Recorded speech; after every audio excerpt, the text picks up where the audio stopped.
Back in March, the New Brunswick government introduced a one-year 3.8% cap on rental. Back in March, the New Brunswick government introduced a one-year 3.8% cap on rental increases. Since then, advocates have been pushing for the cap to become permanent. But on Thursday of last week, Jill Green, the minister responsible for Housing and Service New Brunswick, confirmed the rent cap would not be extended and will come to an end by the new year. So joining me now from New Brunswick and Fredericton to share their thoughts on the matter is Nichola Taylor, Chair of ACORN New Brunswick. Good morning, Nichola. Thank you so much for being here with us. Good morning. Thank you for having me. Of course. Now let's jump right on into things here. So that decision came out on Thursday. What were the thoughts of that recent decision? Well, we are very frustrated, and the tenants are angry because they feel they haven't been listened to at all by this Conservative government. And, they are saying that the rent cap doesn't work and stops development. But this is simply not true. And we challenge Minister Green to provide the evidence of that to your viewers so that they won't be able to, because there simply isn't any evidence to prove that this rent control doesn't work. I think that kind of leads to my next question, where Minister Green said, and I quote, "Rent caps have been shown not to have the desired effect." And you look at an article by an economist and they say that rent caps don't work. What is the response, to that sort of thought process from the province? There are a few, actually. First of all, before March 2022, and for many years prior to March 2022, there were no development going on, or there was very little development going on in the province anyway, without the rent cap.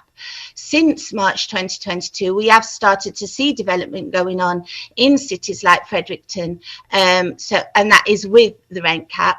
And then, of course, we've just heard an article yesterday coming out saying that landlords actually are flourishing even with the rent cap. So everything that the government is saying is being contradicted by proper facts. So I think it's just really wrong of them to stop the rent cap when this can be helping very vulnerable people in precarious situations. And now these people are living on the edge because they're basically at the mercy of the landlords.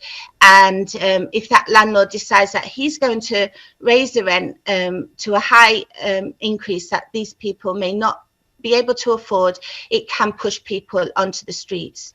And we have warned, and we did warn Minister Green as well, that this is a very big threat, and that is something we're very worried about, that because if the rent cap isn't extended, then more homelessness will occur. Of course. Now, for those who may, not rent themselves, so they don't have, quite the understanding, what have rent increases actually looked like for New Brunswick residents? Like, are we talking a couple $100s, thousands? Well, last year before the rent cap, we were seeing increases of 20, 30, up to 50%. And that is huge. And of course, this year, people have already started to receive notifications from their landlord, and we had somebody telling us they've received a 100% increase in their rent, and one person had to move from his apartment because his landlord was trying to raise the rent $600. So we're not talking small percentages here. We are talking large percentages that people just cannot manage, especially if they're on low to moderate incomes, or if they're on fixed incomes like seniors or people living with disabilities. It's just not feasible. What the government is trying to do is make the landlords happy, because they also received tax cuts on their properties that they rent out. So they are making money with the rent cap, with the tax cuts, and they're simply doing that. If somebody leaves an apartment and somebody new comes in, they'll just raise the rent. So that's how they're making their money. So it doesn't matter if there's a rent cap in there or not, because the rent cap is not on the vacancy itself, it's on the lease. So that's what's happening right now. So everything points to that statement that developers won't come, or they won't get rent caps don't work. Everything points falsely to that statement, because the evidence that we have is proved otherwise. So the government is misleading the tenants. They're lying to the tenants. It's as simple as that. Okay. Nichola, is there a happy medium in this situation where, you know, both renters and landlords can kind of work it out, that they're both kind of getting the best of, you know, of the situation? Well, yeah, I think they can come up with a reasonable rent cap, and that's what we're asking them to do. ACORN are demanding permanent rent control in New Brunswick. It can be done. We've seen it being done in other provinces, and it's successful, and they have development as well. So it can also be done in New Brunswick.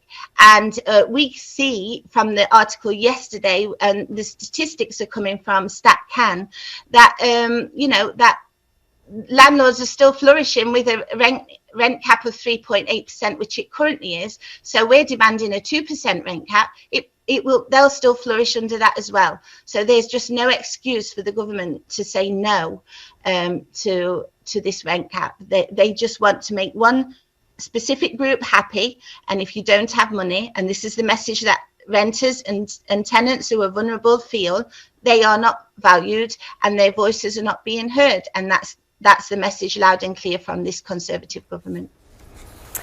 Well, Nichola, we're up against it for time, unfortunately, but I am sure that we will be speaking with folks like yourself again in the future about this decision. Thank you so much for your time this morning. Thank you for having me.